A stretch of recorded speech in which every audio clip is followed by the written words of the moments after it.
Welcome to the consortium's second quarterly meeting. I was saying I cannot believe that we are already at the end of May.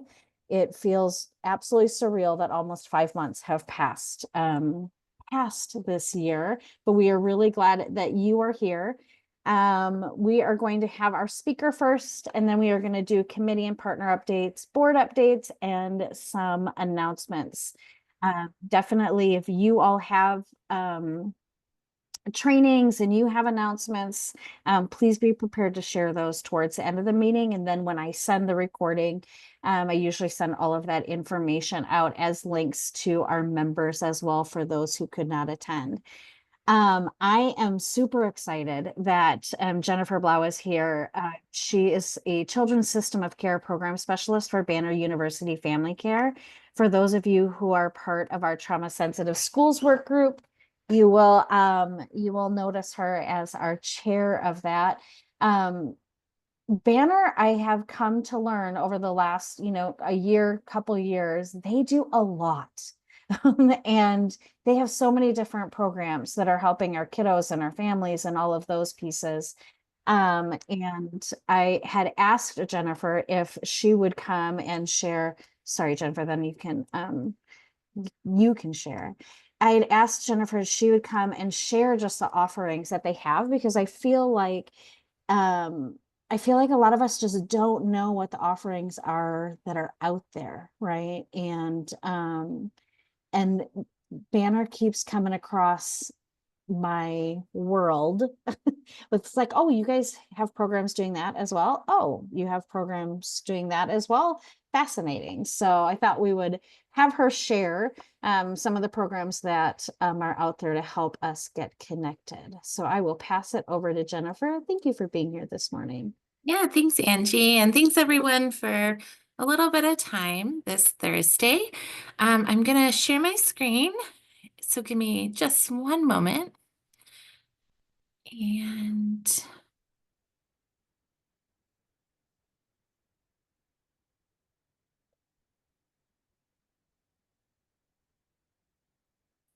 all right.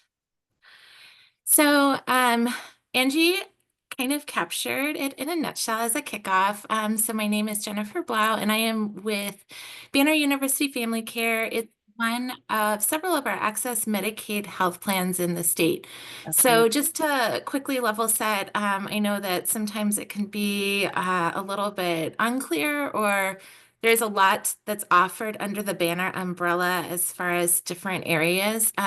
So today, really what we're going to be looking at and kind of digging into a little bit is the Access Medicaid space where the health plan lives and kind of some of the supports that are offered, the resources, and looking at really how some of the different departments internally are providing trauma-informed care to members and also the impact that it has on our cross collaboration with our community agencies and other partners.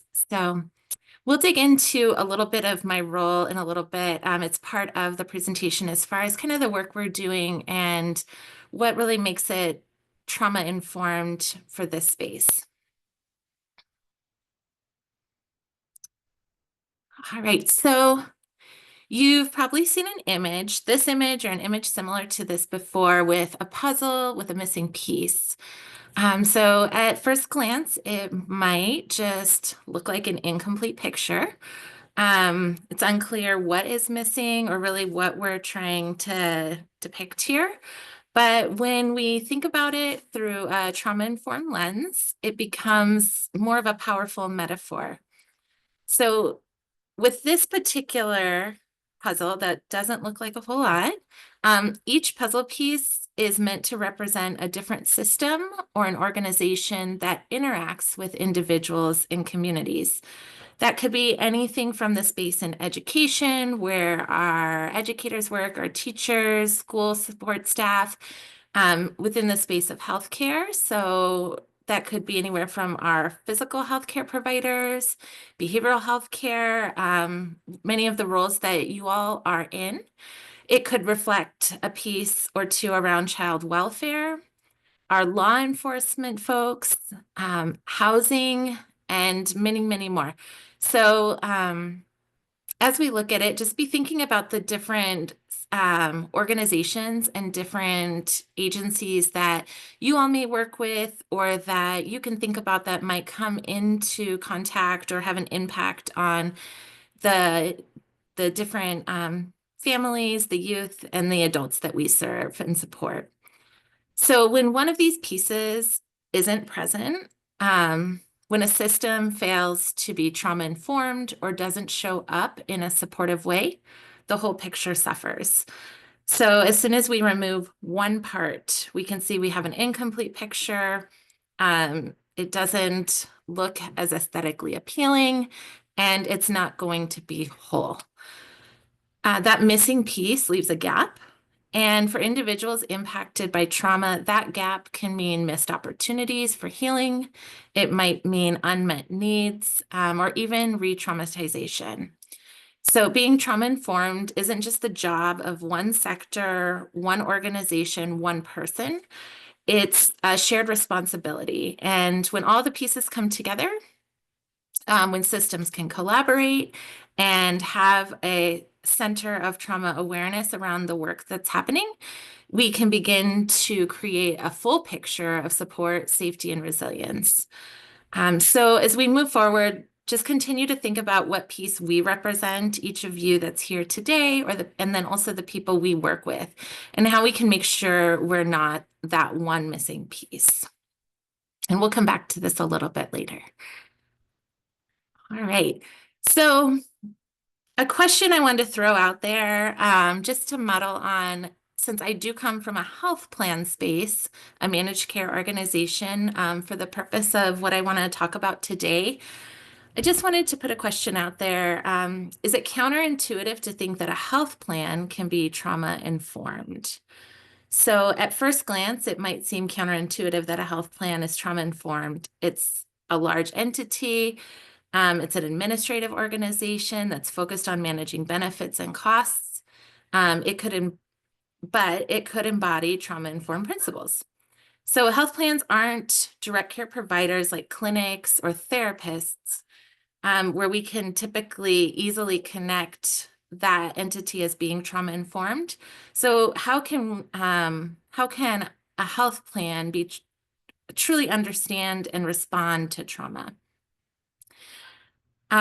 If we think about it beyond the traditional clinical setting, health plans play a crucial role in shaping the overall experience and outcomes for members who have experienced trauma.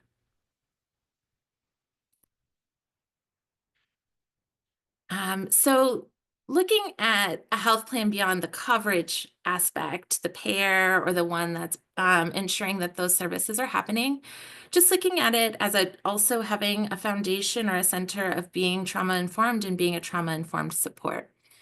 So health plans generally access and influence coordination that happens. They determine which services are covered, how quickly members can get appointments, and how care is coordinated. Trauma-informed health plans prioritize removing barriers and streamlining care pathways to reduce stress and re-traumatization. They also drive provider education and standards. So the Access Medicaid health plans that the one I work for is with Banner, and I will shout out, I know there's a couple folks I saw pop in and join that are with some of our other health plans as well that are joining us today. These plans can require a support trauma-informed training for network providers. We embed these principles into the broader care and ecosystem that our members are accessing services through. There's data and risk stratification. So health plans use data analytics to identify members who may have experienced trauma or face complex social needs, that enabling targeted outreach and support. So really looking at ways to take the resources we have, the data we have, and using it to build and support programs and encourage resources that are coming from a trauma-informed angle that are also meeting the needs of what we're seeing that are unique within the various communities and counties that we're serving. Member engagement and communication. So trauma-informed plans design member materials, communication strategies, and customer service protocols that are sensitive, respectful, and empowering for the members that they are intended to be used for. And partnership and community integration. So by collaborating with community organizations, and social service agencies, health plans can connect members to non-medical supports that are essential for trauma recovery. So when we start to think about the services, which we'll get into in a little bit, or the supports and guidance that is offered, um, thinking beyond just the medical piece of it, or the covered services that a provider might be billing for, such as therapy or coaching supports. We can think about the whole person healthcare model, and how those different social determinants are also a factor in wanting to ensure we have some type of resource and support for our members to help them recover from the traumas that they may have experienced. All right, so going into highlighting a few of the departments within Banner University Family Care and how trauma-informed principles are integrated. So as we explore how we embed those within Banner University Family Care, it's important to recognize that this is a whole organization effort. It's not confined to a single department. And we don't even have the time today, nor do I, even as an employee, maybe have the awareness of just how broad each department is and how much it branches out to others in the exact like finite work that everyone is doing to support members from a trauma-informed way. But we're going to look at a few today, highlight a few that might be valuable, and then just look at some departments that we may not think about the work that they do, that a lot of you also have within your organization, and how those departments are providing their service and the work that they do in a trauma-informed way as well. Each department plays a unique role in supporting members, and when trauma-informed practices are intentionally integrated across the board, it creates a stronger, more responsive system. All right, so I'm going to start with this one. This is the most familiar to me. This is the space I come from, the children's system of care side of the work that happens at our health plan. So the children's system of care ensures that our providers and our internal departments have the tools, education, and resources that are needed to deliver trauma-informed quality services to Banner members. So I'm going to say Banner members because, again, every health plan that a member chooses to elect for their benefits is going to have a unique experience with that health plan and what they are offering to support their members. While there's a lot of crossover and similarity in many ways, there's also going to be uniqueness on what some other plans are offering their members, just based on the certain contracts they have, the funding they have, and the providers that they are contracted with. So for the children's system of care side, we can help providers and internal departments within our health plan navigate the access system. We can offer guidance to ensure that services are available and accessible for all Banner members. And contracted providers within the Banner network can offer behavioral health services for members ranging from birth through young adulthood. And this is, again, just specific to children. We'll get into the adult side in just a minute. When additional needs or system barriers are identified, the children's system of care can collaborate with other professionals and advocate for necessary resources and identify alternative interventions that will support the specific needs of a child and a family. So on the children's system side, we also have a lot of unique populations that we really rally around to provide support, help to kind of work through some of that cross collaboration that is happening with our, not only our contracted providers, but our community partners. So working in the birth to 5 space, working with our schools, helping to get our schools familiar with the resources that are available for them to support students. How do we make sure that families are aware of what's available so that those families and students are getting connected, whether it's at their school, through the school, and then happening in a clinic or in the home? Our team is a part of making sure that there's an awareness and understanding of what is available out there, and then supporting in helping to understand how to make that happen when there are barriers to getting connected. We also work in spaces around anti-human trafficking within the LGBTQ community, and then transition age youth. So really supporting our youth, and making sure that our providers have what they need as far as resources, tools, and information so that those youth can successfully and smoothly transition from adolescent supports and services into adulthood. The Children's System of Care is deeply committed to the Arizona 12 principles, which guide trauma-informed care throughout the state. So these principles focus on creating environments where children and families feel safe and supported. Children's System of Care promotes resiliency by empowering youth and families to take an active role in their care and recovery, which is really critical in the work that not only we do, but that all of you are doing as well. Just really finding ways and opportunities to make sure that we are empowering those families, the youth, the adults in their own care and being active in their own recovery. Importantly, I just want to emphasize the culturally responsive and family-centered services that we encourage and want to ensure for everybody that's getting care out there, recognizing that healing is most effective when it honors each family's unique backgrounds and strengths, and that this holistic approach helps build long-term well-being and positive outcomes for all of Arizona's children and families. And again, while we talk about our members within the health plan, this is an impact that goes beyond the health plan, the members.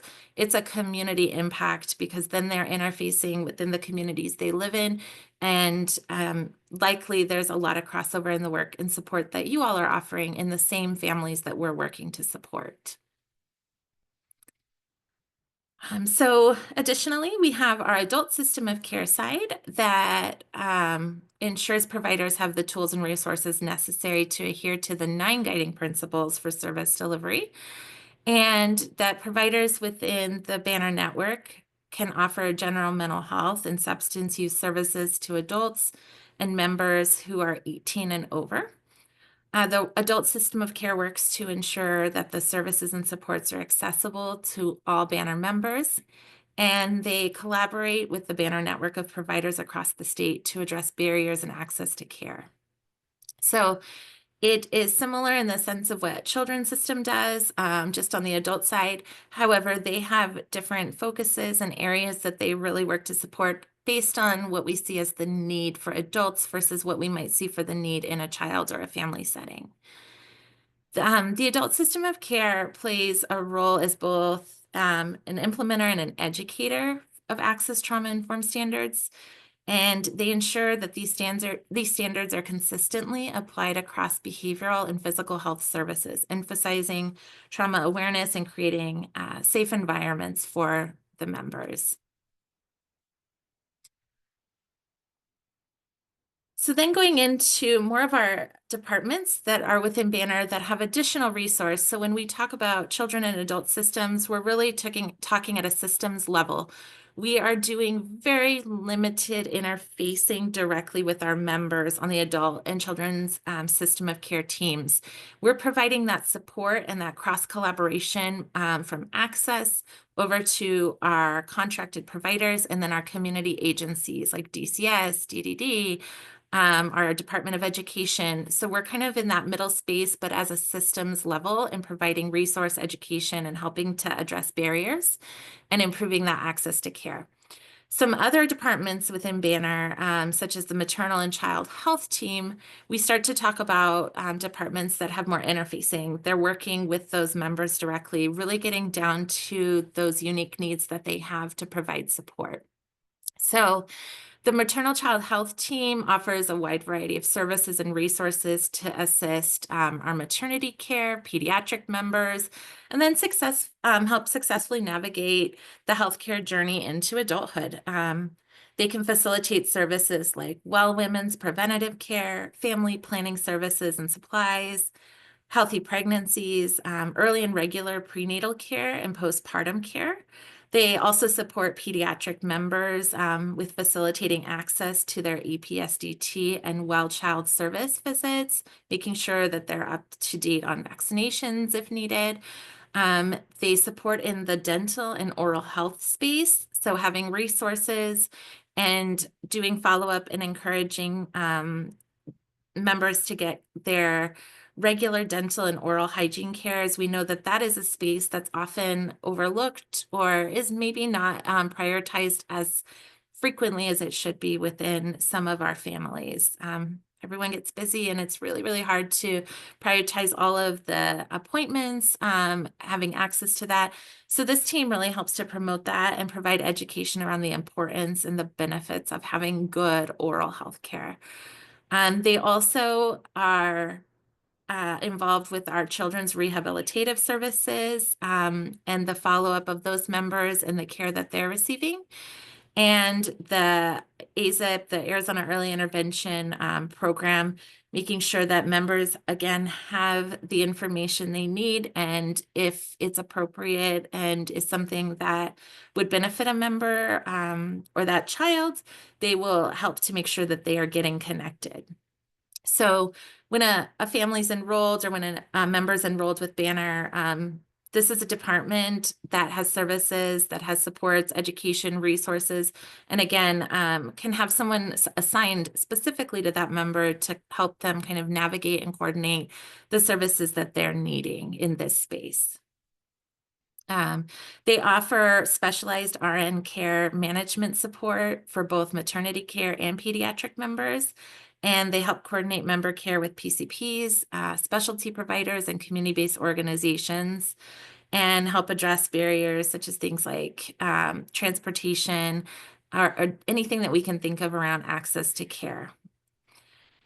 The maternal child health takes a trauma-informed approach by recognizing that trauma can affect individuals long before pregnancy and well into parenting and childhood. So as they embed those principles like safety, empowerment, cultural responsiveness into their care coordination and policies, this department supports families in a way that acknowledges past adversities. They help to build resilience for those folks and promote lifelong health. And this approach is especially important during critical life transitions like childbirth, early childhood, where trauma-informed systems can truly change generational outcomes. So if we're thinking in this space of where that support would come from, this would be the department to seek out and ask those questions. Then we also have an employment services department. So employment can be important to a family's stability, having a job. It also impacts one's emotional well-being, social connectedness, and it helps to decrease symptoms that are being experienced through a variety of factors. The employment department at Banner oversees employment services in our network. Members can receive employment assistance as part of their behavioral health benefit. So if they are enrolled, if a member or a family is enrolled with Banner and this is a space where they are needing additional support, it's one of the benefits they have to get connected and see if there's opportunity to help them to gain employment or to work through any barriers they're experiencing with their current employer. These services could include assistance with job searching, creating resumes, skills training, and ongoing support to maintain employment. So when we talk about these services, again, we're talking about that partnership as a health plan with our providers and working with our providers through the employment services department to ensure that our providers are equipped, have what they need in order to deliver these services to the members that are enrolled, helping them to seek out employment in their area, get current on education if they're looking to pursue further education for employment needs, or just the standard skills training that might be needed, especially for a lot of our transition age youth, our younger folks that are just getting into the workforce. The employment department can partner to offer technical assistance and training on how to deliver employment services, connect members with employment providers, and/or resources that can help them find jobs and share information about employment events, resources, and partnerships. And there's so much more they can do at a granular level. This is higher level, kind of general. But again, if this is a space where we have a shared member that you're working with in your organization, this is the department you can outreach for these questions and seek out additional guidance on how to better support someone. So when we apply a trauma-informed principle to the employment services, we're focusing on the empowerment, a voice and a choice, recognizing that many individuals have experienced environments where those were taken away. A trauma-informed approach means we support members in setting their own goals, honor their lived experiences, and help them build confidence through safe, respectful, and collaborative engagement. It's not just about getting a job. It's about restoring agency and creating pathways to healing and stability so that someone can have autonomy and be successful, and feel encouraged about who they are and what they're doing. Another department is our housing department. So our housing team provides housing resources to our members who have independent living, housing concerns. So this is another department that does that direct interfacing with members where they're talking to them, collaborating with them, trying to help support in any way they can in navigating the barriers that they're experiencing that are related to housing. The resources include, but aren't always limited to, local shelters or agencies that may be able to assist, financial resources to help pay for mortgage, rent, or utilities. So again, working with many of you folks in different areas that you come from, and if this is a space where it's something you offer, this would be a great department to connect with to make sure that you're aware of what our housing department does, and that also our housing department knows the resources that you have available. They are able to assist in searching for apartments or homes that are available for rent in a desired area that are within a member's price range. They can provide local Section 8 waiting list information, get them connected, and help to make sure that they are able to complete the forms and documents to get on those lists to be eligible for housing. And they can also help with getting members connected to legal resources for those who have legal concerns related to the current housing that they have. So we know that housing is a critical social determinant of health, especially for individuals and families impacted by trauma. So by providing a safe and stable living environment, housing programs reduce the stress and insecurity that can exacerbate trauma symptoms. And beyond just offering shelter, trauma-informed housing services promote autonomy as well, respecting residents' choice and control over their living situation, which helps restore a sense of agency that's often diminished by traumatic experiences. Right. And then I'm going to just highlight some departments within Banner that these are those departments where, depending on your organization, you may have very similar departments within the work you're doing. And these may be some of those departments that we might wonder, like quality and compliance. When we hear quality and compliance, how does that really provide a trauma-informed layer to the work they're doing to work with the members that we're all trying to support, or our network management side? So be thinking about your own organizations as well. And thinking about, is this how we're operating? Are we close? We know it's not a one size fits all, but there's opportunity for everyone to really provide and do their work and function in a way that is trauma informed. And while these departments may or may not be directly working with members, families, youth, they are a critical piece of ensuring that the service delivery and the work that's being done is trauma informed. So each department plays a unique and essential role in supporting members impacted by trauma. When trauma-informed practices are intentionally integrated across all departments, the health plan creates a stronger, more responsive system. So looking at member services, it's often the first point of contact for many folks. So their respectful and empathetic interactions are vital to building trust and preventing re-traumatization. So Member services is something that, again, this is one in many of our organizations. They may not follow a member, they may talk to them one time, but it's so important that first impression, that first interaction, and that experience that someone has in how their request or their need is being handled. And it is important that they are kind of that trust builder in this process of getting those people connected to other agencies, other departments, our providers, things like that. The care management team focuses on healing-centered approaches, recognizing trauma's impact, and tailoring care accordingly. I know for us, our care management team, the care management teams within the health plans, this team does a lot of work in providing that unique experience for a member.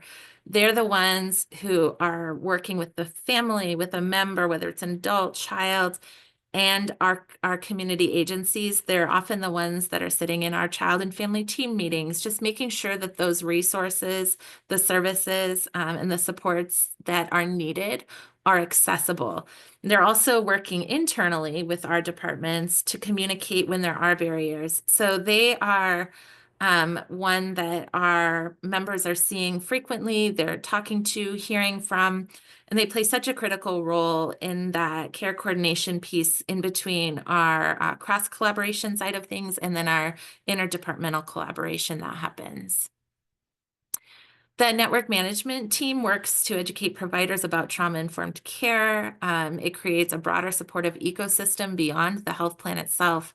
So while they're managing a network and are very much so removed from that direct member interfacing, it's really important that their support and the work they're doing is in a way that aligns with that direct member facing work that many other departments are doing, making sure that as providers are coming into network, as we're contracting with providers, that they are educating about those trauma-informed care approaches, and that we're in agreement that that's the system and that's the grouping of providers we want to build and have available for our members. Quality and compliance, they embed these principles into their performance metrics, ensuring accountability and ongoing improvement. So when we talk about quality and compliance, it's hard sometimes to envision that as a trauma-informed department because it's a lot of numbers and you either love it or it's a space you just try to run from and like let them do their work. But it's really important as they get those metrics out there and they see the trends that are happening, making sure that there is accountability when there's an opportunity to improve. And that helps all of us to stay on track. And it does make our jobs easier if they're able to catch those things, and then we can do purposeful and intentional work. We also have a couple of direct member interfacing groups. So our All-Tex Arizona Long-Term Care System serves individuals with chronic and complex needs. A trauma-informed approach in All-Tex means delivering long-term care that is not only coordinated and person-centered, but it's also sensitive to the member's history, their autonomy, and emotional safety. And then we also have an Office of Individual and Family Affairs Department, our OIFA team, which plays a unique role by elevating the voices of those with lived experience. So this is a department that is very unique in and of itself, and each health plan has an OIFA department. Access also has an OIFA team, an OIFA individual, I should say. So if there's any questions that any of you have around how to help a member communicate their needs, if there's opportunity for system navigation, and there's questions around family voice and choice, the OIFA department and/or folks are the ones who are really well-versed and passionate about being able to help bridge that and making sure that our members are a part of all of the treatment that they're receiving. They ensure that policies and practices are shaped by individuals and families who have navigated the system. So they've got that lived experience. It's someone that a member or family can relate to. It's someone they can connect with because they've been through it themselves, which helps to reinforce the principles of empowerment, collaboration, and cultural responsiveness. So together, these efforts from these departments, the other ones we mentioned, and many more create a cohesive trauma-informed environment that benefits members and providers alike. So how does collaboration strengthen our ability to support individual communities impacted by trauma? So when we look at a couple different approaches, we have our interdepartmental collaboration. These are the departments I've been sharing with you. Like I said, there's many others as well. But as professionals working in diverse fields, healthcare, education, we have a justice department that we didn't highlight too much today, housing, behavioral health. We each encounter the impact of trauma in our own ways. So we often address only a piece of the broader picture when we're looking at our department or we're looking at within one space, only in education, only in housing. And there's usually more to it. So cross-sector collaboration, or I'm sorry, interdepartmental collaboration helps us bridge those gaps. By integrating services, we can deliver comprehensive whole person care that goes beyond treating symptoms and addresses social, emotional, and environmental contributors to trauma. Prevention becomes more effective when our strategies are aligned. Sharing data and identifying trends together allows us to intervene earlier and reduce long-term harm. And when our systems communicate and collaborate, we create continuity of care that feels seamless to the individual and that consistency is particularly important for people navigating multiple services. And oftentimes they're navigating them while they're under stress or in crisis. And then using a shared trauma-informed framework means we're not just aligning it with what we do, but in how we do it. So whether someone is walking into a school, a clinic, or courtroom, they should experience a culture of safety where they are treated in a way with dignity and feel supported. And then finally, bringing together our professional expertise, we increase our collective ability to address complex needs like co-occurring mental health conditions, homelessness, or involvement in the justice system. So no single agency, no single department can do it alone, but together we can build systems that heal. So collaborating across sectors allows a Medicaid health plan like ourselves and others to work with our community agencies and holistically address what truly affects health. So we can't do it alone. The health plan cannot do this alone. It's a heavy lift. There's a lot of support needed. Just like individual organizations cannot do it alone. We as one person can't do it alone. So we work together and we can work to address what affects health, like housing, food security, social support. These social determinants of health shape a person's ability to stay well, yet often fall outside of traditional medical care. So it can be confusing. It can be hard to navigate and know what you need. Sometimes you don't know what you don't know, and you need help getting there. So this cross-sector collaboration, this applies for departments within a health plan. If we don't know that your organization is out there, if you don't know as an organization the health plan has this benefit to offer, it makes it a lot more difficult to navigate, and it's a missed opportunity at times for our members. So through partnership, we see tangible improvements in member outcomes, fewer hospital admissions, better management of chronic diseases, and overall enhanced quality of life. Care coordination becomes smoother. We ensure members don't get lost between services, and follow-up happens reliably, which is essential for complex cases. When there's a lot going on, sometimes those small things that need to happen don't happen. And again, a missed opportunity to keep a connection and keep the momentum progressing in the right way. Importantly, collaboration supports trauma-informed healing. So by combining the strengths of clinical care with trusted community-based supports, this integrated approach fosters safety and resilience. And finally, by building strong community partnerships, Medicaid plans tap into local expertise and cultural understanding, which is critical for building trust and meaningful member engagement. All right, so I'm going to come back to the puzzle really quick that we talked about earlier. So coming back and seeing it as complete.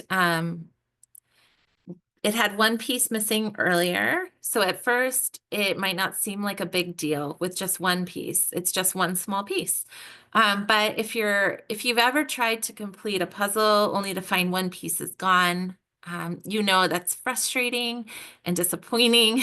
We're looking everywhere for it and we cannot find it. So the picture is incomplete. Your effort feels unresolved. But if we can imagine now the puzzle represents a person's journey, so their journey towards healing from trauma. So every piece matters in that journey, whether it's healthcare, education, housing, mental health services, social supports, policy. We can go on what each piece represents for that individual. And when even one of those is absent and or not trauma informed, the whole picture of healing becomes hard to see. So maybe it's even impossible at times to see because it's incomplete. Um, that missing piece, it's not just symbolic, it's personal for our members, it's personal for these kids, these adults, these families. Um, it's for someone that's in crisis, it might be the difference between getting the help they need or falling through the cracks, that one piece. So it's not a question of really just what is missing, but really needing to take a look at how we can become the piece, how we can really work together, collaborate within our internal departments and our external teams, using some of these resources that are available, using the education that's out there. Better educating on what we offer, learning more about what you all offer so that we can make that whole again, making it complete and helping that individual along in their journey. Um, all right, so finding the common ground before we wrap up. So ways of what unites us across sectors. I'm going to go with the first question really quick, go down. I hope that we get a little engagement about, again, talking about what unites us. We're all here to work together. So just wanting to see if you can put in the chat for your agency or for yourself, either way, what's one value that guides your work? And I just want to see some of the answers on what you all feel like guides the work that you do.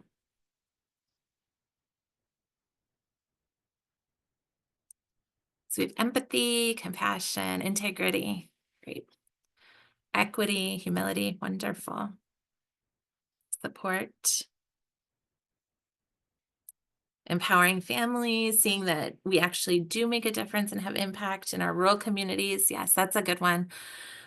So I just want to call out a few and see like that there is common ground, that we're not, we talk about working in our silos, working individually. Oh, it's a health plan. Oh, that's the provider's role. It's not just one person or agency's responsibility. There has to be a collaborative effort to bring those together. So we have a lot of foundational pieces where we have common ground, the work that we're trying to do. So with the second question, what's a significant challenge you face when supporting people or communities affected by trauma? What are some of the challenges that you're currently seeing? And again, just an opportunity for others to see those and possibly outreach, connect, network on here outside of this meeting. If you see something that stands out that someone is saying is a challenge they're facing, and you're like, "Ah, that is something that my agency helps with. This is something we can do." Take those opportunities, make that connection, take that first step in outreach, and have a conversation. And then the last one, what's one thing you hope collaborative trauma-informed systems will achieve? So looking at this in a collaborative way and better supporting just something that you hope that by that collaboration can be achieved.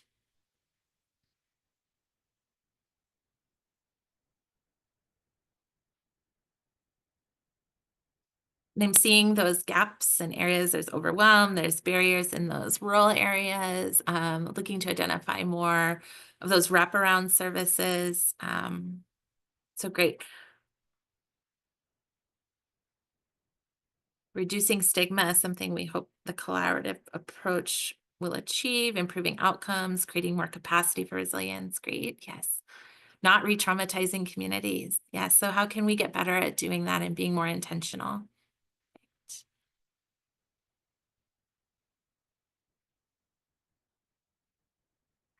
All right.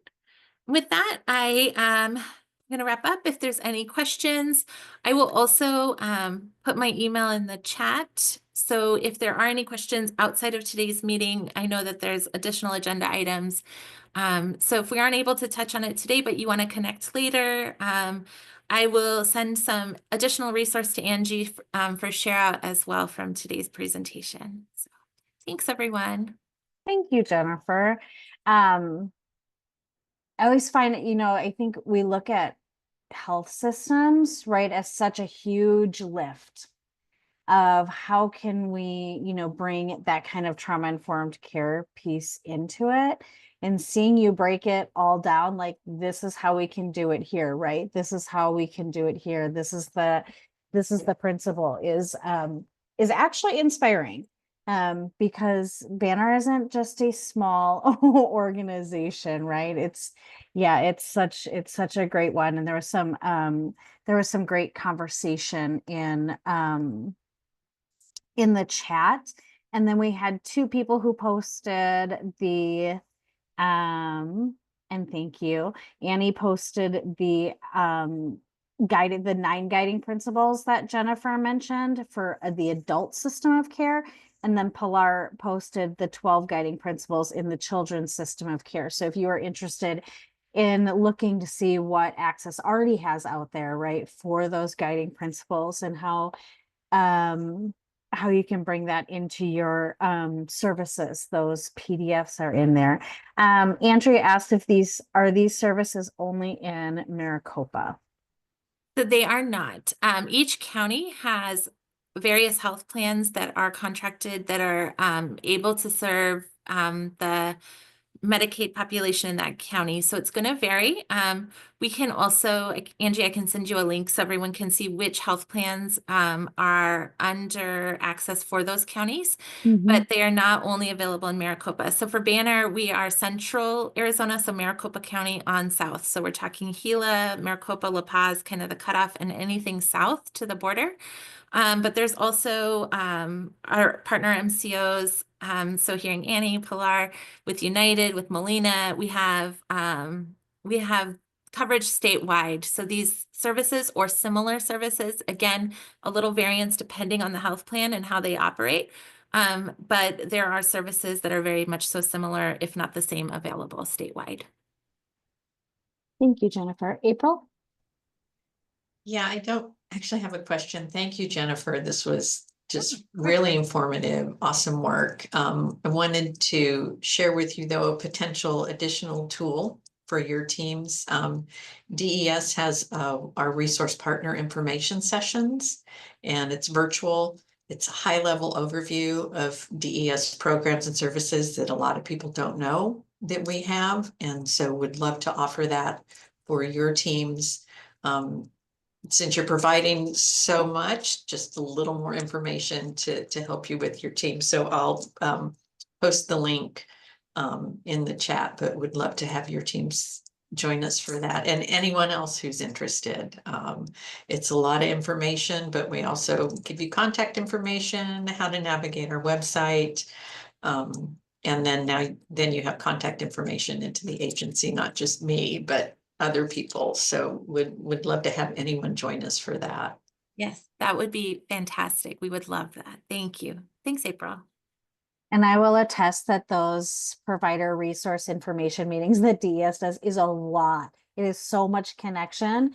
They put a lot of work into those pieces, and it's really nice to see, how we can connect in those pieces. Oh, Angie, that's our informational forums. So we also have Oh, those. yep. Those are our quarterly forums. So yes, so I'll be sharing that information as well at some point.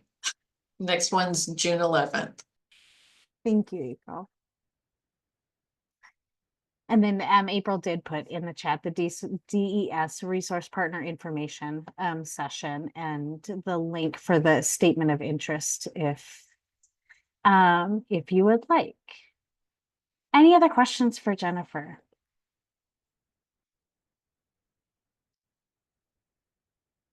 Thank you, Jennifer, for presenting today. Of course. Thanks, everyone. All right, let's move forward with, what do we have? We have our, well, talk to Jennifer again. We have our committee and partner updates are next, and Jennifer's first with our creating trauma sensitive schools work group. Yeah, all right. So very short and sweet today in this space. We just wrapped up for this school year. So I know we're coming up on graduations and everyone is looking forward to, I hope, some much needed time for a break. So we just had our last session in May, but we will look to resume probably that first Wednesday in September. So once everyone gets back into school, we get rolling again, give our educators some time to get settled in as much as they can for the new school year. We will kick off that first Wednesday in September from 4 to 5:30 with our first presentation for the, I can't even believe it, 2025-2026 school year. So there will be more information to come mid to end of August on the presenter and that first meeting of the school year. Yeah. Awesome. Thank you, Jennifer. And I put in the chat the link to the work group page for the schools group. So all of the presentations, the majority of the presentations we've had in the past few years are recorded, and they are up on our website for those pages. So if you'd ever like to go back and look at some of the speakers, we've had amazing, Jennifer has brought in really great speakers in the last year or two as well, but amazing speakers on just kind of trauma-informed school practices, right? What that looks like actually in action in our schools, and some of the resources that we have available for our schools. For our, oh, wow, I had a glitch in my system. For our rural and indigenous community work group, they have been meeting monthly. I will put their link in there as well. Our current chair, Renee Redday, had to step down. She has this amazing job with Prevent Child Abuse Arizona, and making a family resource center system across Arizona, and that work takes precedent and has too much of our time for us. So we are looking for a new chair. If you are interested in chairing that group really brings together our rural partners and also our tribal partners. They've they've really kind of set that foundation of sharing resources across our rural communities and our tribal communities, and creating a really great community there. If you have time and space and would like to discuss taking over chair of that group, please email me. I'm going to put my email in the chat for you, along with their link to their work group page as well, where you can see the meetings that they've had previously and their speakers as well. Sabrina, would you like to do a communications work group meeting? Sure. I was just trying to unmute myself. It's been quite a morning. I feel that. Just to have tactful things that happen. So thank you, Angie. And thank you, Jennifer. It was such an amazing presentation. I always love to hear all the stuff that you're doing because it's so amazing in the world that we live in.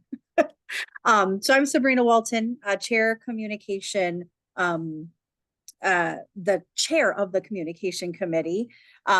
We are kind of in full swing. We have not been meeting. We've been meeting kind of regularly, but we did change our time frames. We are still looking for new participants if you are interested. We meet generally the third Wednesday of every other month, and we meet right now from 12 to 1, but we might be moving that back a little bit to like 11 a.m. That's kind of up in the air of when we do meet, but when we do come together, we really love to just kind of see what the need is. And so right now we are creating some surveys that we're going to be putting out in the next newsletter for individuals, just to kind of give us some insight for this new year. on what you want to see in our newsletter. So we're going to have like 5 questions. If you do have some insight, please feel free to fill out that survey. They are going to be clickable. And so when they come out in July, I believe, that's when that's going to be available. But again, if you are looking at wanting to attend any other committees, we are looking for new members and we would love to have you on board as well. I can put my information in the chat if you'd like to reach out. Thank you, Sabrina. Sandy is unable to make it this morning. She is not feeling well. The trainer support group meets next Wednesday. If you are interested in joining that group, I'll put Sandy's chat there, and they are currently in the process of scheduling the next certified trainers community of practice will be in June. So if you keep your eye out for that email that will go out to all of our certified trainers once that gets scheduled. I'm going to put Sandy's email in the chat for those of you who may need it. Thank you, Sabrina, for putting yours. Sang-hoon. Okay. Can you hear me? I can. Good morning. Morning.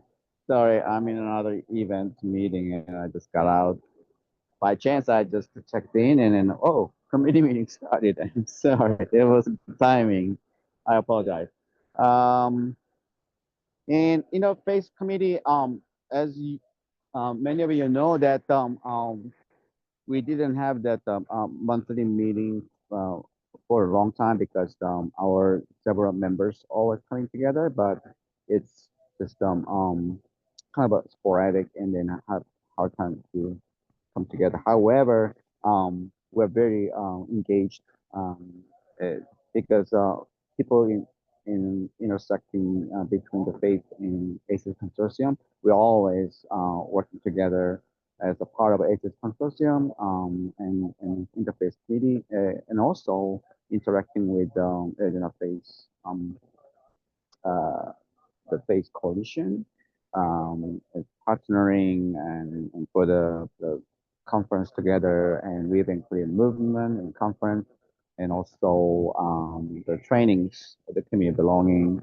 I'm sorry, I don't have many things to kind of share visually, but as you know that we have a lot going on, and that's why I always just leave that my email contact and address and phone number. Please contact me, and starting with the kind of a personal fellowship and then connect, and then we can go from there. And if you need any support from me and in our, I say tribe, our group, to help you connecting other church, synagogue, mosque, and any faith community, and just let us know. And when I say faith community, it's not just about the religious institution, because we interact with a lot of faith-based organizations. Actually, they are like faith community because a lot of times they reject some just the typical mental health professionals unless they confess the same faith. So in that sense, we play a very important role bridging the gap between the faith community and non-faith-based the expertise and professionals. And I put the our event conference the program. I'm sorry it's just done, but I still put in there because you can see that the magnitude of the conference and how much consortium partnering together. So I really appreciate Sandy and Angie and all other committee members, our consortium members coming and supporting, participating and partnering, and even just speaking. So I really appreciate it. And like last year, the governor did the opening remark and then also did a proclamation of Arizona Trauma Awareness Month, which was historic last year. So it's the second time historic. Still, we have that governor's proclamation and faith in government and all other sectors coming together. So has been a great time. So appreciate all your support and partnership together. And the summer gonna be a little bit slow. And then now we are kind of planning at the end of summer or in the fall what we can do together, and especially trying to mobilize more leadership development. So there's a lot of opportunity we can work together. So if you have any um, kind of input or comment or you need resources from us, let us know. Um, I was so happy, and Angie and I talked about it. Well, after COVID, we never seen the person each other, but oh my gosh, I missed her anyway. It was crazy. And so I hope Angie, you had a good experience, a good time there at the conference. I did. The conference was great. And yes, we did still miss each other, even, but it was really great to see a lot of our network at the conference. I'm putting the link to the conference program in the chat right now. And then I also put Sing Hoon's email in the chat if anyone would like to connect with them and be a part of the work, amazing work that Thank you. that he has been doing for years um, with with our faith community. Mary asked, does interfaith community mean people of different faiths and spiritualities come together to help the community? I would say yes. Oh, yeah. The interfaith. Mhm. Arizona Faith Network has a 500 members from all faiths in Arizona. In Arizona Interfaith Movement, they also have a similar numbers of the organization and working together. So both are, and there are a couple of other interfaith valley movements. So we are all connecting with them. And actually, in our conference, we have a interface breakout session separately, and so they have their own interface section. So interface section is there, and also we have a affinity community for Muslim community. One of our national speaker was my friend Farah Abazi from Michigan State, founder of a Muslim mental health conference in the United States. So we are very interconnected with interfaith, or although their own faith community. So there are some resources that we can share if you need any resource from us. Thank you, Singhan. Thank you. So our Southern Arizona Trauma Informed Network, Alice was not able to make it today, but I am going to post the links. They do really great online trainings that are free monthly on trauma informed care and those pieces, and they're a great resource if you were in Southern Arizona to connect to the work there. So I will put that in the chat. All right. Moving on to our board updates. Super excited that we are introducing 3 new board members that we just brought on this week. They have not even gone through orientation yet. However, we approved them and brought them on, and we're super excited. We are going to have Dr. Amy Shoptaw with us on the board, Victoria Brandt, who is a trauma therapist, and then Roxanne Murphy, who is with the Arizona Board of Regents. They were unable to make it on a short notice today, but very excited that they are here and wanted to introduce them to you all. Another piece, as we are kind of transitioning the consortium and growing as we've been moving forward, we are going to start offering corporate annual sponsorships of how we can look at really kind of as a community bringing forward the work that the consortium has been doing as we transition from the end of our grant with our Maricopa Department of Public Health, and we move into more of the statewide services and what that can look like. So keep an eye out in your email boxes for the updates on those. I need to go back and get Satin's information because I forgot to put it in there. And then we will move on to just a few announcements from us and upcoming trainings and links. But we'll put, before I forget, there's Satin's information, their Facebook page, and also the Eventbrite that has all of their upcoming trainings on it. Okay, so we have 3 upcoming training of the trainer programs. So as you know, or maybe not, if you're relatively new, we've been doing work within Maricopa County called the Resilience Empowerment Project. It is with schools, community organizations, and also the youth that they serve. And so we are now opening up training of the trainers. Most of you know we have our ACEs taught. We will still have that. That is going to be in September and October of this year. But we are doing a virtual youth resilience training. So if you are interested in bringing the youth resilience training that was developed through this project to youth in your community, the youth training is appropriate for youth ages 12 plus. And that training is in August of this year.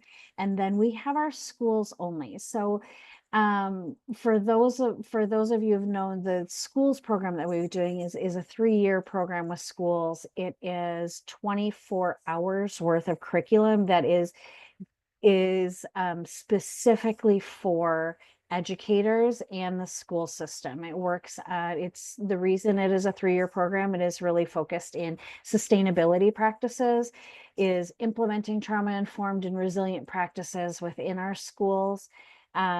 A little bit different than our ACEs training of the trainer, which we've had a lot of educators come to. But it moves beyond just the ACEs and it really looks at, okay, so how do we implement this in the classroom? What does this mean for us as the adult in the system, right? What does this mean for our school as a system? And what does that look like for sustainability, right? How do we integrate these practices within our system in a sustainable and relevant way? And so that is what our schools training is going to be. That is in June. I will put the links to all of the registration pages so you can see that and register if you are interested in the chat. So our schools registration, our youth registration, and then the ACEs taught. We have our upcoming trauma sensitive school symposium. We learned way too late that it was that it clashed with ADE's conference as well. But that is a free conference that we have been putting on in partnership with PFS Care for the past few years. It is on June 3rd, and the link to register, if you're all fancy and can do the QR codes, have that. But if you are like me and needs a URL, I just put that in the chat. I'm figuring out the QR codes though. I'm just slow on the go of what that looks like. We have set the dates for our 12th annual ACEs and Resilience Summit. I have yet to set a tagline for it, but I promise you it's coming. We will be looking at doing the regional in-person watch parties again. Thought that was a really great in-person way to have these kind of conversations and what that looks like. Thank you all for your feedback at our last quarterly meeting. We are going to split it up instead of having 4 days in 1 week, which is really difficult to do with work and all of those pieces. We will have 2 days, 1 week, 2 days the next week on Tuesday and Wednesday, December 2nd and 3rd, and then December 9th and 10th. For our summit this year, that first week will be sector specific, and we're looking at what does that look like. I am hoping that one of those days is medical professionals. I think we will be able to get that done. And then what the other one is yet to be determined.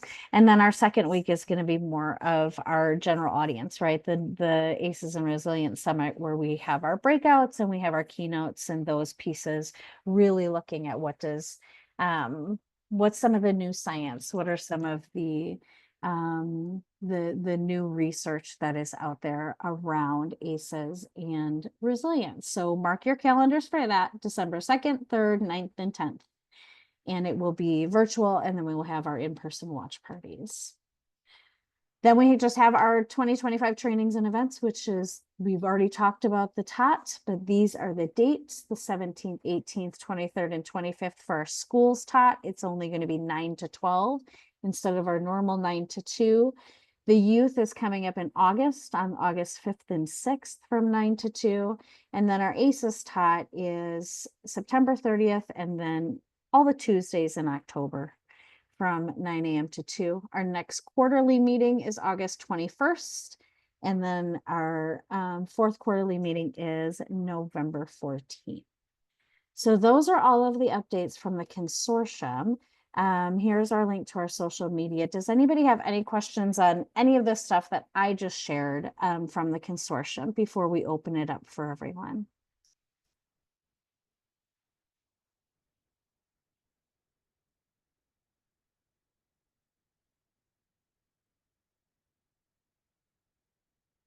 Okay.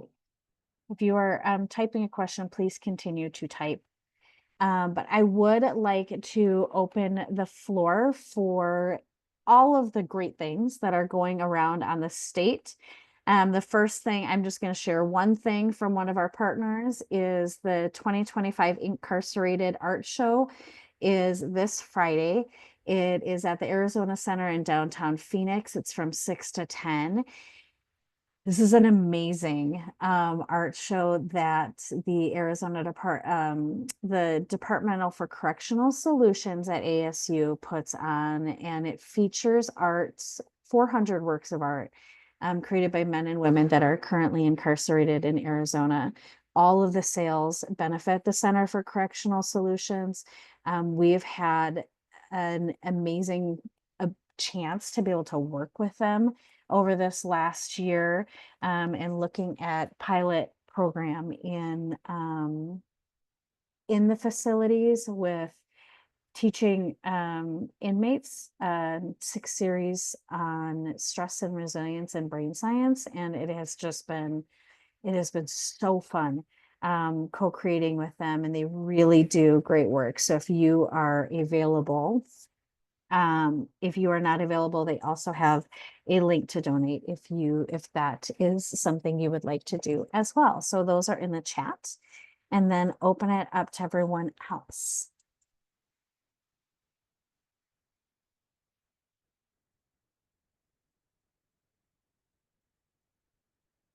Leslie, I know you have stuff to share. You want to go? Sure. Thanks, Angie. Yeah. Good morning, everybody. So I wanted to share that the registration for the 2025 Celebrating Resilience Summit is officially open. This year, the summit, I know a few of you on here have attended before, and also very grateful to the ACES Consortium for having a presence at the summit the last few years. The theme of this year's conference is going to be creating intentional spaces of safety. Mm-hmm. And so this conference is open to not just schools, it's open to educators, to leaders, to community and youth serving agencies, really anybody that has a stake in the well-being and resilience of our youth. But also it is also a place to center yourself again and to slow down, to reconnect with your inner voice, to connect with others in a really truly meaningful way, and to celebrate the inspired work that you all do. We're going to have 2 really fantastic keynote speakers. We've got one on Friday morning. We've got one on Saturday morning. We've got a roster of really innovative breakout speakers from in and out of state. I had, from the work that I do in the resilience cohorts around the state and also the national community of practice I facilitate, I have had some people reaching out to me to be speakers. So I had somebody from the University of Oregon reach out. She's doing some amazing innovative work in the trauma-informed space with neurodiverse youth and capturing their voices. So she will be at the summit. I had somebody from Australia reach out who is doing some great work in Tier 2 for schools, trauma-informed Tier 2 work. So there's going to be some really great and unique voices there. We'll have the mariachis back. We're going to have our youth voice back. We'll have our youth voice panel. We've got youth volunteers. We're going to have dedicated exhibitor and collaboration time. Saturday is going to be all wellness immersion. So it's really, you're going to get strategies, practices, resources that will really inspire you, but also elevate your professional and personal journeys. And so I do want to share, I have a promo video, so I'll go ahead and share that now.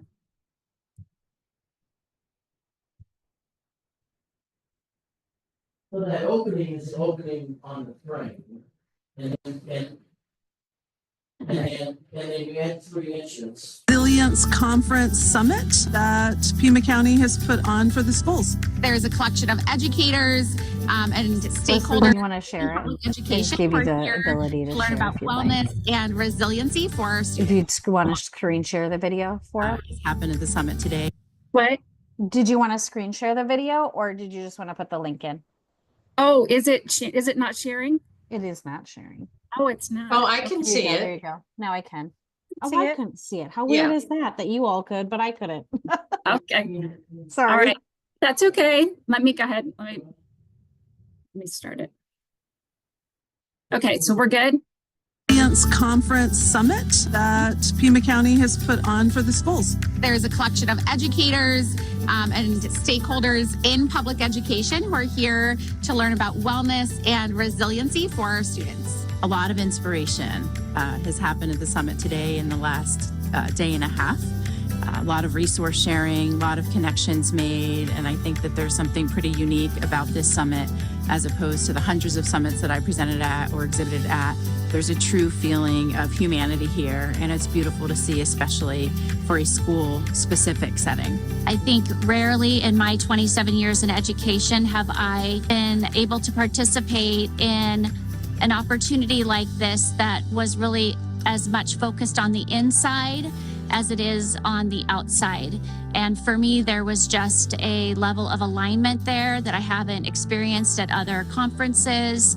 The speakers were dynamic, the work was heartfelt, the content was genuine, and really the entire vibe of this summit has been all about being present and creating a space to be present and have fun and connect.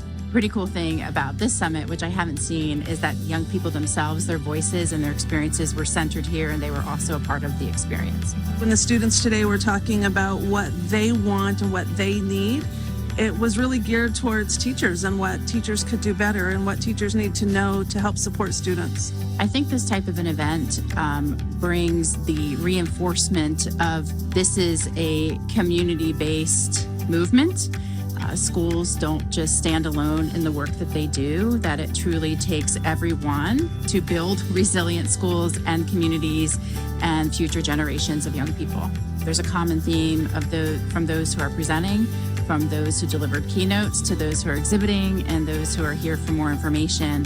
And it's a theme that we don't hear enough about or amplify enough in our communities, and that theme is love. It's such a positive, happy place. I just think it's worthwhile, and I can't wait to come next year. I just want to give a special shout out to Leslie, her amazing team, Doc Brown, Niraj. I just felt like everything was truly amazing today. And I didn't come last year, but a lot of people on my team did, and they just kept raving about this summit. And I'm so happy that I came because I officially understand the hype. So thank you to everybody.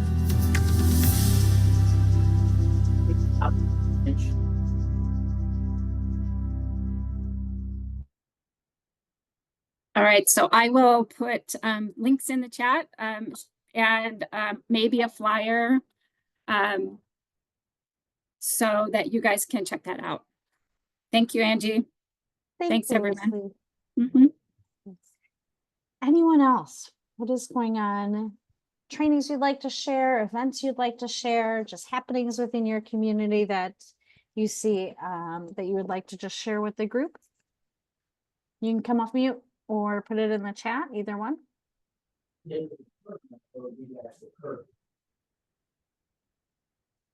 Angie, I have two events that the Origins Consulting Group have shared with me. I don't know if any of you guys know, but we've had some collaborations with them overarching, and this information is going to be in the newsletter, but I can share it here with you guys first so you can get it first.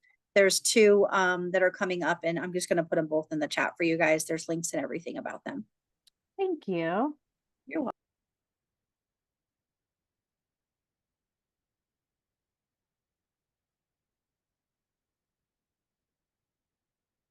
Anyone else? April also shared the link to the virtual information form registration in the chat. Just so you are aware. And then all of the links will go in our follow-up email as well, so you will have them. Okay, if you have anything to share, please let me know. I will put this stuff, I will wait. Sabrina, both of them are in there. Yes, Annie wanted to share about a partnership between Molina Healthcare and the Family Involvement Center. The series called Future Ready is focused on preparing teens and their families for the transition to adulthood. Their first session is next Wednesday, May 21st from 5:30 to 7:30. Flyer is below with registration info. And then Sabrina put the links in there, and Annie's flyer, Future Ready flyer is up there as well.